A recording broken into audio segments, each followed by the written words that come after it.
Hello and welcome to Age of the Microwave Dinner at the Eastside Arts Festival 2021 at Accidental Theatre. My name is Colin Hassard. I am a poet originally from Banbridge but now living in East Belfast. So thank you for joining me for this poetry and music show. The music will be performed by me and my band Dirty Words, who'll be joining me on this stage very shortly. But before that, I'll be reading some poems for you because nothing's better than showing off on your own, especially when you're an only child like me, which leads me conveniently into the first poem, which is called About the Author, and it's written in an A to Z format with each line starting with the next line of the alphabet. And I use this poem to let audiences get to know me a little better. About the author. Adheres to every only child stereotype, brings his own confectionery to the cinema, culchy who couldn't milk a cow, dresses to impress or recline depending on mood, emotionally unstable during black and white films, fascinated by millionaires kicking a ball, Googler of own name, happy-go-lucky as long as he gets his own way, Irish by birth, British by assimilation, Jack and Coke Casanova with an inferiority complex, keyboard owner, not player, looking at the gutter with his head in the clouds, mummy's boy, never done a proper day's graft, once rhymed hun, tongue and lemon in the same verse, poet of sorts, quotes other poets better, refuses to work weeknights, weekends, or for minimum wage, sexually durable in soft lighting, tolerant of the same sorts, kissing and cuddling, uses cutlery to eat fast food, vocalist but not a singer, willing to meet like-minded writers for potential plagiarizing, X-rated movie enthusiast, yet to cross his heart and hope to die, zoologist, animal rights activist, and meat eater.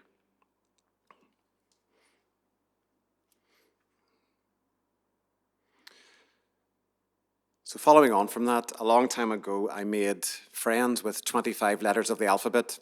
I don't know why, but being a friend of letters, a lover of words, and an admirer of sentences led me to get this book published, which is called Age of the Microwave Dinner. It came out in April of this year through Doire Press. And this book has really been a proud moment to have this release. So I'm going to share some poems. Actually, all the poems I'm sharing are from this book. And the title, Age of the Microwave Dinner, comes from, I guess it's a metaphor for the transitory nature of life. And one of the things that, I guess, contradicts that is that I have a real nostalgic personality and a great memory. So a lot of the poems are focused on looking back. And many years ago, when I had my hair and my youth, I was studying at the Ulster University in Coleraine. And every Friday morning, I would get the train back to Belfast. And when on the train, the announcement came over the PA system saying, "This is a through train stopping at Ballymoney, Collybaggy, Ballymena, Antrim, Mossley West, and Belfast Central." And that line stuck in my head for probably the best part of 15 years until I was finally able to put it into a poem, which is called On the Platform at 11 a.m. On Friday morning at 11 o'clock, Jenny meets me on the platform of the Ulster University Coleraine station to catch the 11 minutes past 11 Belfast train. The 11 minutes past 11 Belfast train from the Ulster University Coleraine station is the busiest of the week. But the platform is always quiet, for the commuters have packed hangovers with the same efficiency as they pack laundry into their bags. They stand underneath the shelter, protected from the weather with pulses racing from breakfasts of crisps and isotonic sports drinks. And the rain falls, as it always seems to on a Friday morning, with stomachs churning and pulses racing and laundry packed in bags. And on the far side of the shelter, Jenny's waiting for me by the timetable board with her hood up. With the rain falling and our hoods up, we can't hear the oncoming 11 minutes past 11 Belfast train. But when commuters start to gather their bags and hangovers, we turn our heads to see the train slowing. And Jenny lifts her arm, pulls back her coat sleeve and checks the time on her watch with the watch face on the inside of her wrist. On Friday morning at 11 minutes past 11, Jenny and I board the Belfast train and she claims a seat by the carriage door while I lift our bags onto the overhead shelf. The train is the busiest of the week. And on our first journey together from the Ulster University Coleraine station, the only vacant seat was by the carriage door. But it is now our tradition to sit facing the wall with our knees turned inward. As the 11 minutes past 11 train departs the Ulster University Coleraine station, Jenny pulls from her coat pocket the latest book that she's reading and hands it to me. When I ask about the 2 dog-eared pages, she says her mother is reading it too. Jenny has never mentioned her father. As concrete pillars alternate with green fields, we play parlour games. I spy with my little eye Ballymoney, Cullibaccy, Ballymena, Antrim, all the way to Mossley West, where Jenny's mother is waiting. When the 11 minutes past 11 train starts slowing, we rise from the seat by the carriage door and I lift Jenny's bag from the overhead shelf. After zipping her coat, she pulls back the sleeve and checks the time on her watch with the watch face on the inside of her wrist. And the train is late, and stomachs churn, and the rain falls. So if you happen to walk up to me in the street and said, Colin, how do you write a poem? I would say, leave me alone and get out of my way.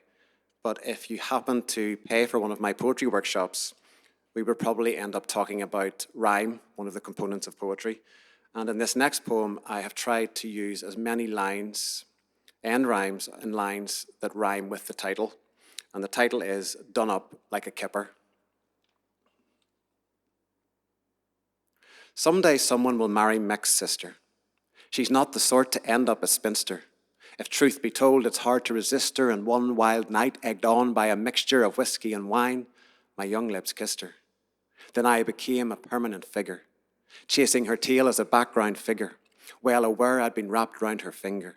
I came when she called, calling me Mr. Right Now, not part of her long-term picture.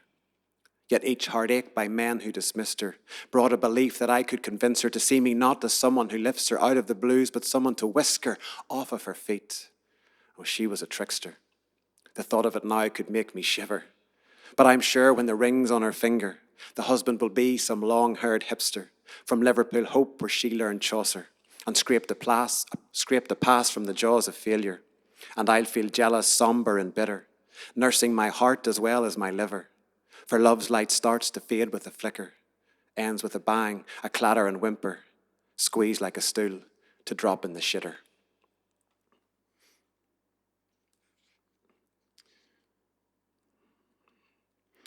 So going back to my university days, I was actually studying media studies at the time, and I had a dream of one day working in Hollywood, California, and clearly that didn't work out, but one can dream. And I was thinking one day about what would have happened if I had made it to California, and I wrote this poem, which is called Give Me Tinseltown.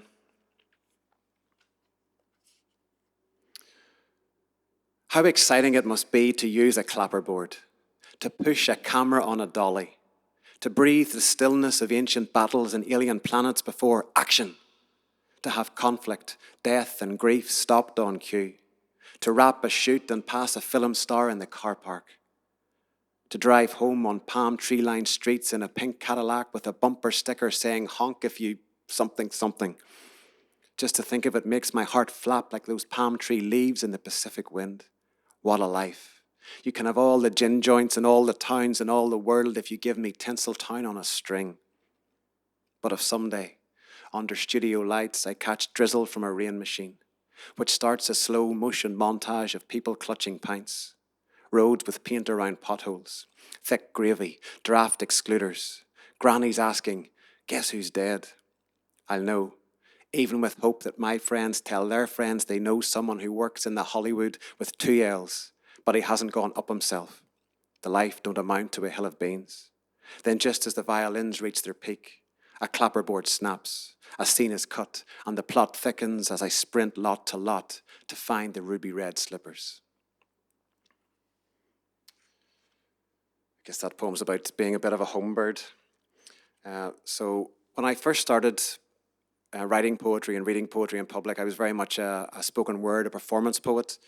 And as the years have gone on, I've tried to get more work published. But I still, I guess I try and combine the two when I'm performing. And even when I was writing this book, I was trying to combine the two. So there's a few poems in the book which I guess cross into both genres. And this is one of them, and it's called New Frequency.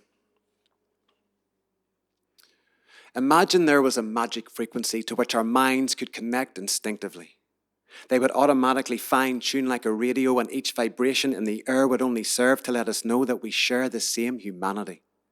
A new frequency that has no need for language. But the transmissions are direct and hold such clarity they are understood immediately. It would enable us to feel empathy and compassion and not let our emotion dictate our action. We would realize how lucky we are to be healthy and alive, and on the Earth's timeline our lights only shine for a fraction of a second. Everything would make sense. Immense mysteries of the universe would be revealed, tension relieved, and nothing would need to be seen to be believed. It would let us comprehend that energy is continuous, and the challenge is not to be the best or to beat death, but to find balance and accept things calmly. A contagious mental state where minds can relate in creation and design and not be clogged in the commotion of reality, overwhelmed by jealousy and self-flattery, or distracted by greed which bogs at the root of modern mentality.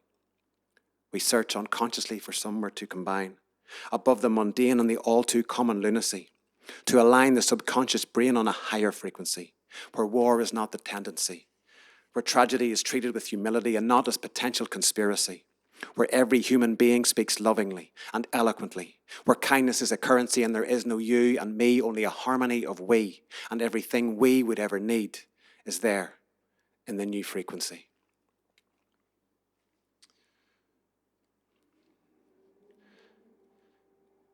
So the next poem I'm going to read, the title of it was actually going to be the title of this book, before someone pointed out that it's very similar to the title of a Robbie Williams album. Not that there's anything wrong with that, but let me entertain you with this poem, which is called Swig When You're Winning. Years before a drink touched my lips, a friend tells me that another friend's mother is an alcoholic. The word whispered. I know what it means, noun, addicted, but not how to react to the revelation of the husband's affair, or how our friend, their daughter, pours vodka down the sink before breakfast, hides the empty bottle in her school bag, at night carves herself with the knife of her parents' divorce. I do not know what the word means. That was then, this is now. A woman in work tells me her father drinks a bottle of whiskey every day. The sentence, whispered. A celebration is planned for his 60th birthday, but she isn't sure he'll make it. She laughs nervously. I recognize the laugh. Verb, addicted. Her mother will not attend the party and no longer lives with her father. Something happened in a wave of the hand is the summary. Each morning, the woman phones her father before his walk to the supermarket. Each morning, he asks if she needs anything. She repeats the word, no. Adverb, negative. That is now, this is then.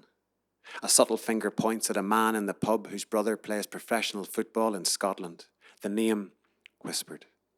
I'm told the player regularly wires money to his brother, which is spent in the same till, losing the same game.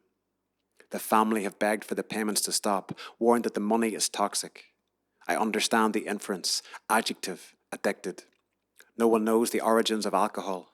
Perhaps water crawled from a fish, evolved into something stronger. That was then, this is now. Many avoid the word, obscure it in occasions. It's 5 o'clock somewhere. Wrap it in the rough and tumble of the night. Bury it between lines of broken stories. Repeat daylight resolutions like a blurry-eyed catchphrase. No one knows the origins of the alcoholic. No one wants to, for we'd have to question ourselves.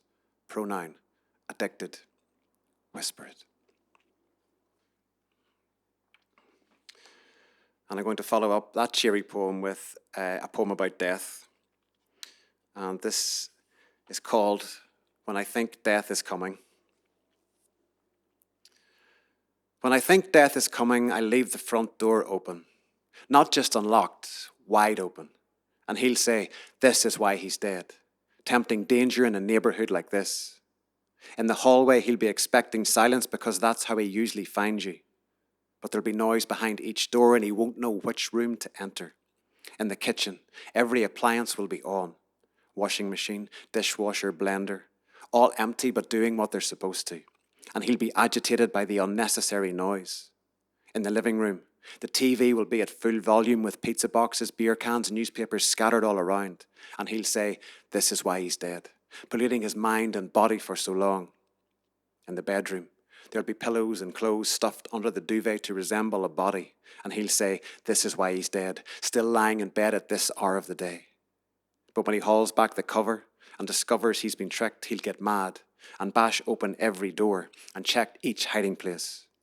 When he enters the study, he'll locate on the desk a poem written about him which will only increase his fury, for it will be needlessly spiteful. And realizing that I'm not in the house, he'll run out to the garden, but I won't be sitting on the patio or tending to the flowers. Then just as he's about to give up the search, he'll hear a clatter of noise from the shed and say, if he's not already dead in there, I'll kill the bastard.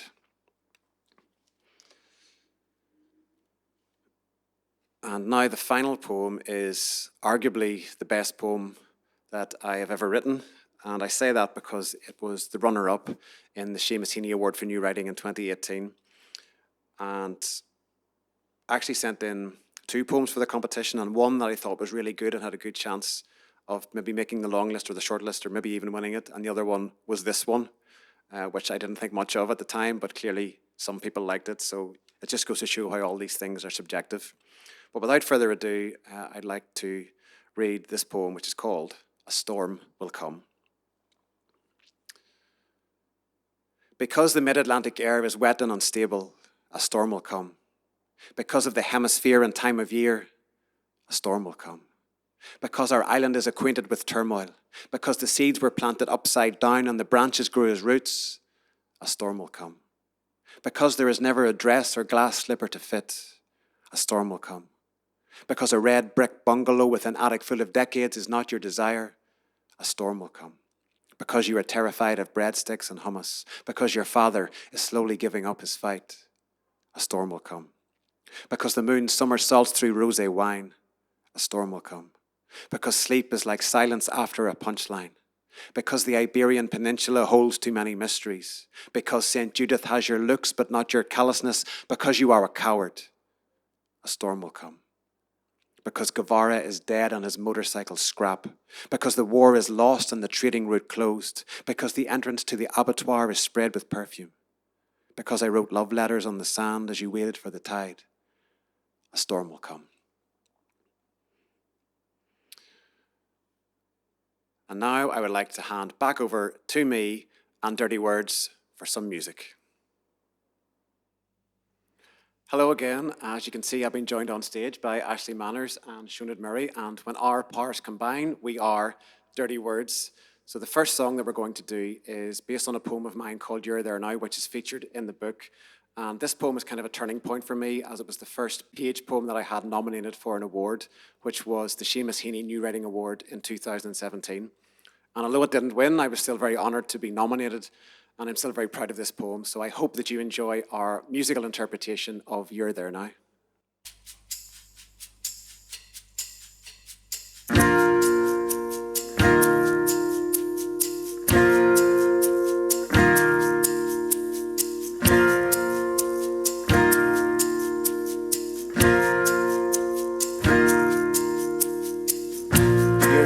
Sitting on your old sofa with a knitted rug and magic cushions, surrounded by jazz records and ideas. And on the wall are postcards and a map of New York City and a calendar. You're there now. You're there now. You're there now.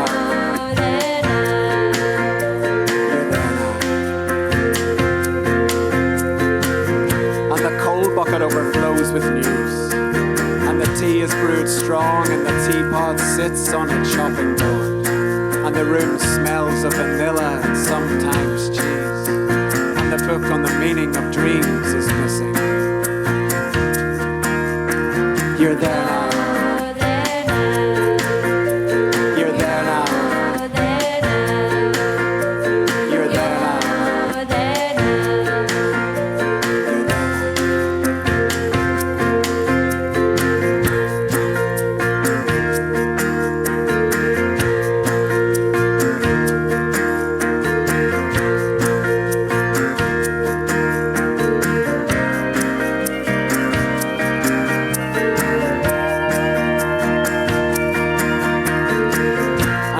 Outside the door is a bicycle, and the door is open to let the breeze circle the room and carry the off-key notes out into summer.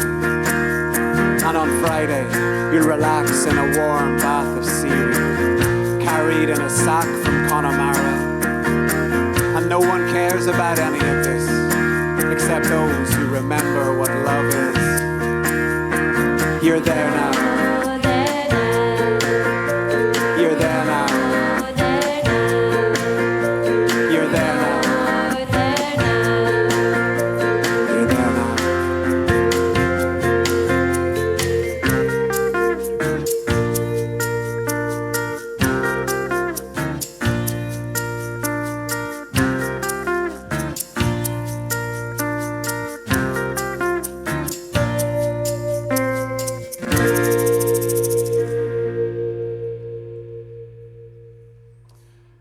And as the old saying goes, now for something completely different. So we are going to get the electric guitar plugged in, and we're going to perform a song which I know is a lot of people's favorite song of ours. And just to, I guess, give a bit of a disclaimer about the lyrics. When I was writing the lyrics for this song, there was 3 other lads in the room, and they were all contributing ideas for the lyrics.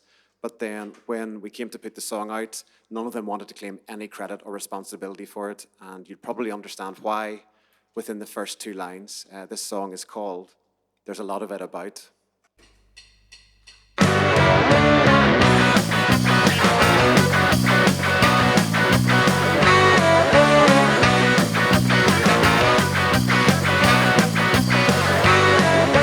Sleep with dogs and you're gonna catch fleas. That's a crude metaphor for STDs. The honeypot hole is protected by bees. A 7-day course will sort you right out. And don't be embarrassed, there's a lot of it about. There's a lot of it about. There's a lot of it about. There's a lot of it about. It's a lottery.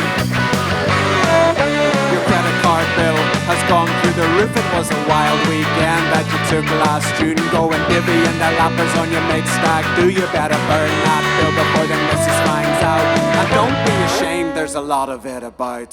There's a lot of it about. There's a lot of it about. There's a lot of it about. It's a lottery.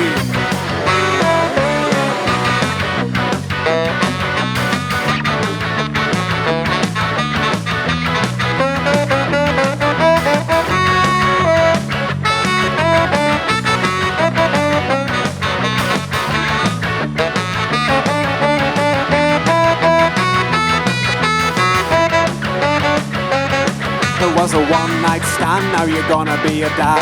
What felt so good now feels so bad, and you can't get it clean with the scar impact. You should have stayed sober, should have pulled out, but that's the way it goes. There's a lot of it about. There's a lot of it about. There's a lot of it about. There's a lot of it about. It's a lottery. It's a lottery. It's a lottery. It's a lottery. Throw away your tickets. America, I've given you all and now I'm nothing. America, $2.27, January 17th, 1956. I won't write my poem until I'm in my right mind. On the outside looking in, face against the glass to the land of spangled Bibles. Bring your huddled masses. And Walter was a Nazi. And Walt's from Albuquerque. Hot dog, jumping toad, flame grilled, force fed down your throat.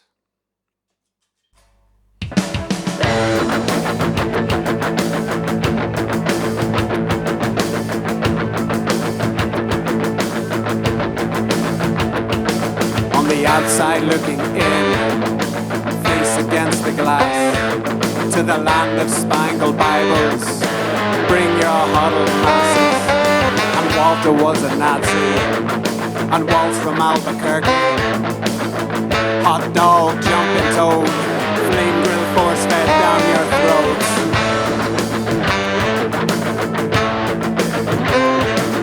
The president's making news. be overheard. We are here for entertainment, not to protect and serve. And that yellow-bellied bandit was only hunting wabbits. Yeehaw, rock and roll, Elvis Presley's toilet bowl. Welcome to Hotel America. Welcome to Chomsky's dystopia. Welcome to Hotel America. Welcome to Hotel Oblivion. The honeymoon suite is booked today through to next year. We'll put you on our waiting list if only you weren't queer. I'm crying for a coke can, dying under napalm. Hands up, running fast, trace the tracks of my tear gas.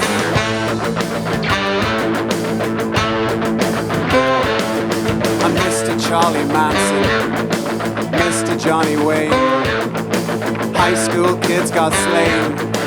High school kids got slain again. And happiness is a meal, and loneliness is a war. Gunman, marching band, we have reached the promised land. Welcome to Hotel America. Welcome to Chomsky's dystopia. Welcome to Hotel America. Welcome to Hotel Oblivion.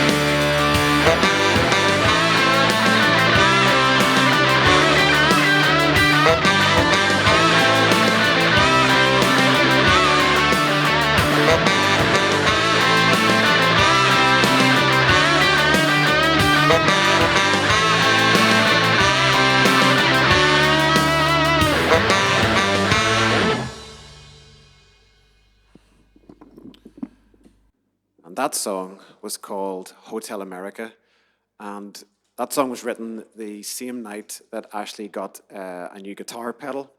And this next song was also written that same night, and I think it was probably the most productive songwriting night that we had in 10 years or more of working together. So this song is a ballad, and with apologies to Amy Winehouse, this is our song called Rehab.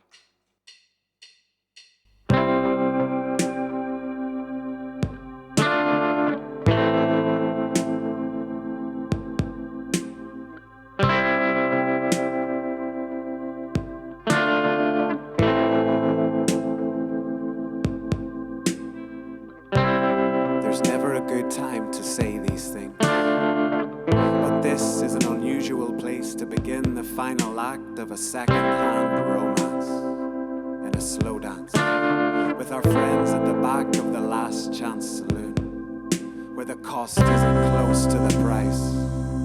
You'll step on a man's toes but never walk a mile in his shoes, and don't think twice about the whiskey and the wounds. If karma's coming, it'll come around soon. With the benefit of hindsight, Amy should have gone to rehab. Did anyone believe in WMDs and Band-Aids? In the hands of the night, I listened to the songs he sang. With heart on my sleeve, I should have valued things we had.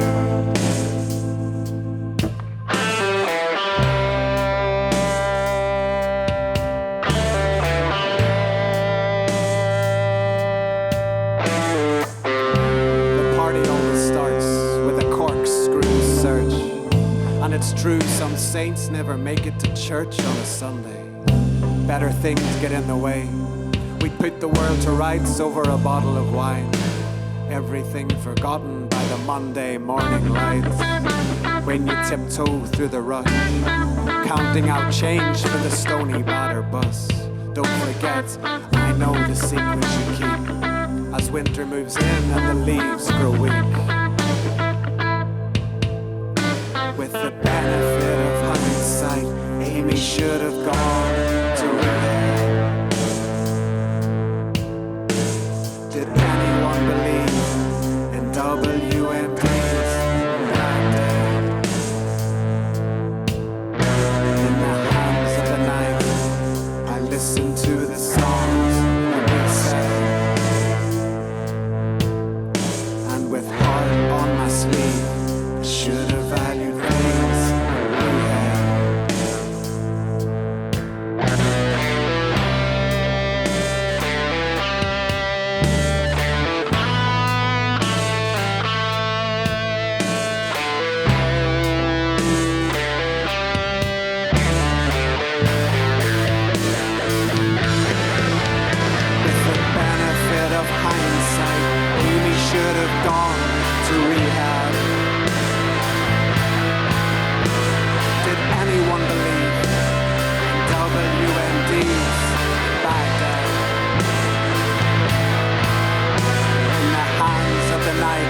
And now, as we come towards the end of our set, we'd like to ease you into your Sunday evenings with a couple of acoustic numbers. So the first one we're going to do, to give a little background to the writing process, back in August 1998 in my hometown of Banbridge, there was a car bomb that went off in the centre of the town, and it caused a lot of damage, but thankfully no one was killed and there was only minimal injuries. And it was actually a Saturday afternoon, and then on the Sunday, myself and a lot of local people had gone up to the town, centre of the town, to have a look at the damage and kind of look at the scene. And we were standing at the police barrier, a huge crowd, and there was a real kind of hushed, eerie silence. And then at the back of the crowd, someone said a line which stuck with me for many years, which was, "Just think of the bargains we'll get at the bomb damage sale." And I say that line stuck with me for about 15 years. And then one morning I woke up and I had received an MP3 during the night from Ashley, which was an acoustic demo that he'd just written, and he wanted some lyrics for it. And the lyrics just flowed out for this song, which is called Bomb Damage Sale.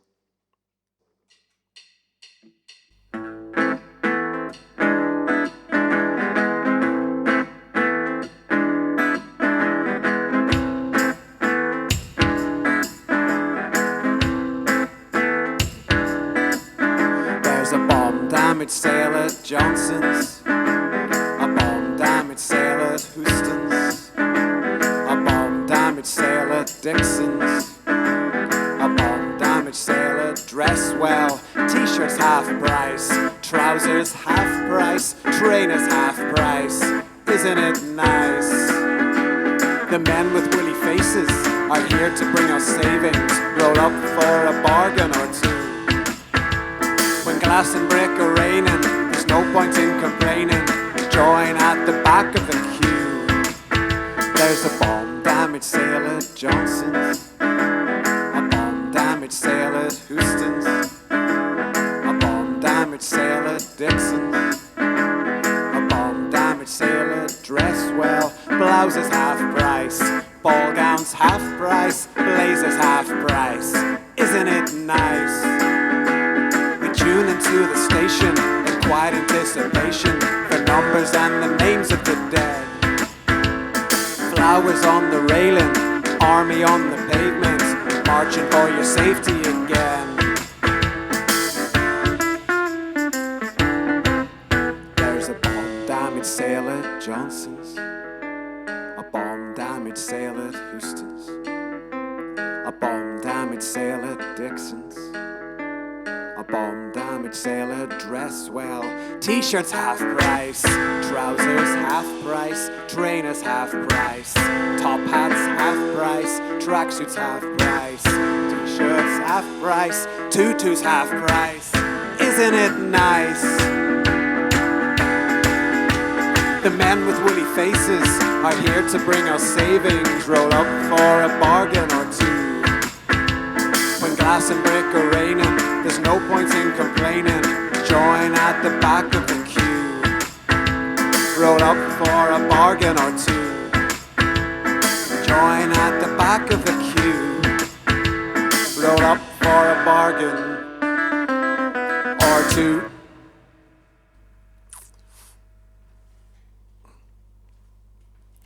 And now as we come to the last song of the evening, I have mentioned the guitar player and my songwriting partner, Ashley Manners here. Nice. But I haven't mentioned yet Sinead Murray, our saxophone player, backing vocalist, and egg shaker. And Sinead always adds something special to our tracks, but in particular to this last one. But before we perform it, I would like to say thank you to the Eastside Arts Festival for having us back this year to perform. Thank you to Accidental Theatre for filming us and putting this all together. And thank you all for watching. So some of you may be tuning in because you've seen the recent Potions Elixirs music video that went out. If you are, hello and welcome. We have been Dirty Words, and you can find more of our music on all the major streaming services and YouTube and social media and all that other stuff. So this last song is our homage to Belfast, and for so much, what shall we repay?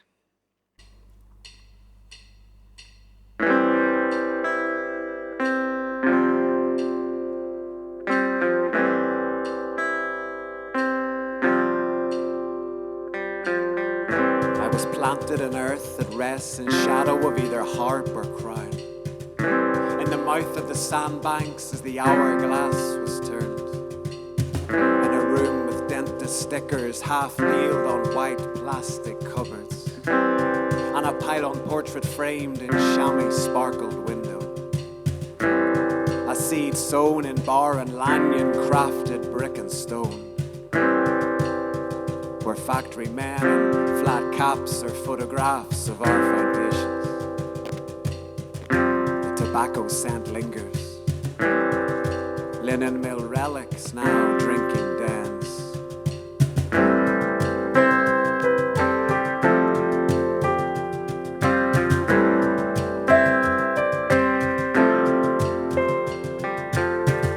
I grew in the heat of a coal-fired boiler, replenished morning and nights, where shirt oxters tell if days are wasted or nights ignited by golden mile taxi lights. Wrapped in my father's stories of Saturday matinees in the Strand, the Harp Bar, the Newcastle Ballroom, and the late night jazz clubs. I grew with roots stretched in rib cages like revelers through the entries, to sprout beyond the lick of the latch and the barbed wire rainbows, where summer is caught in bee-trapped jam jars and scorched on the right arm of bus drivers who scowl as you break a fiver for 3 stops.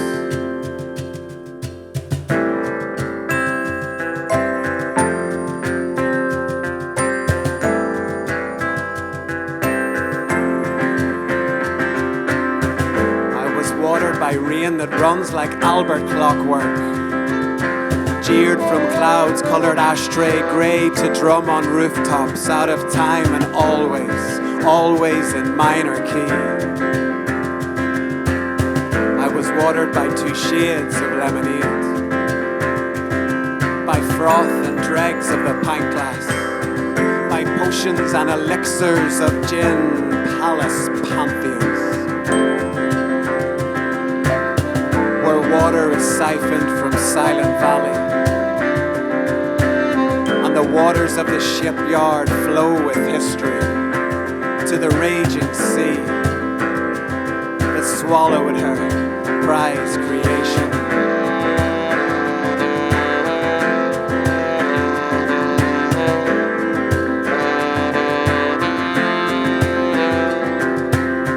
I bloomed into a man who avoids both the heel of the loaf and talk of us and them.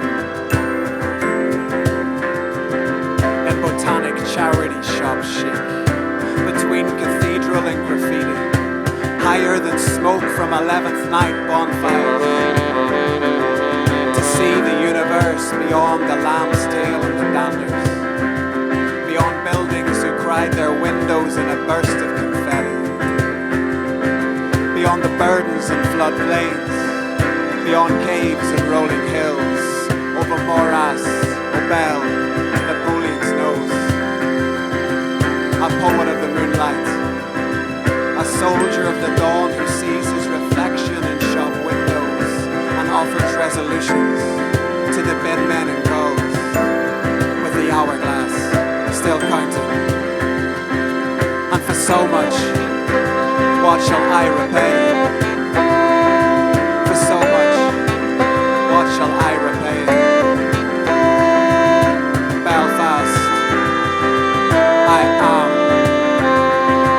your son.